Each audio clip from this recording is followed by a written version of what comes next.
दत्तात्रय भाऊसाहेब पानसरे माझं नाव आहे। मी अपक्ष म्हणून सर्व मतदारांच्या खातर माझ्यावर झालेल्या अन्यायासाठी आणि मतदारांना न्याय देण्यासाठी मी या ठिकाणी उमेदवारी अर्ज केलेला आहे। जर चुकीच्या पद्धतीने मी आत्महत्या करेन, कुठल्याही प्रकारच्या माघारीच्या अर्जावर मी सही केलेली नाही।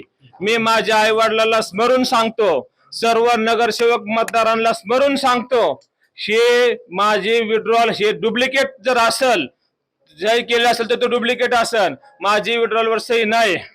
जर चुकीच्या पद्धतीने जिल्हाधिकारी साहेबांनी जर निवडणूक अधिकाऱ्याने काम केलं असेल तर मी आत्मदहन करणार आहे। हे माझा पणन महासंघाचा राजीनामा, त्यांना पणन महासंघ लागतंय ना, घ्या हे पणन महासंघाचा राजीनामा। राष्ट्रवादी काँग्रेस पक्षाचा कार्यकर्ता आहे, मी दादांचा कार्यकर्ता आहे। राष्ट्रवादीने मला कुठल्याही पद्धतीने उमेदवारी अर्ज भरण्यास सांगितलेलं नाही आणि आज मी त्या खातर हे पणन महासंघाचा राजीनामा सुद्धा आपल्या मार्फत त्यांना पोच करत आहे।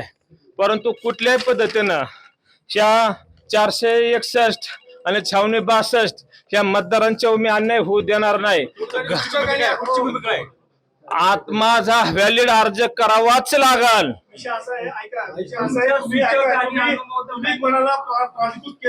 बिलकुल केलेलं नाही, तुमच्या सूचकाने माघार घेतलेली आहे, बिलकुल केलेली नाही, मी सही केलेली नाही, मी प्राधिकृत कोणला केलेलं नाही। तुमची भूमिका काय असणार? मला दुसरी भूमिका, दुसऱ्या आताच्या याच्या नंतरची भूमिका, हे तर माझा अर्ज व्हॅलिड झाल्याशिवाय मी इथून हलणारच नाही।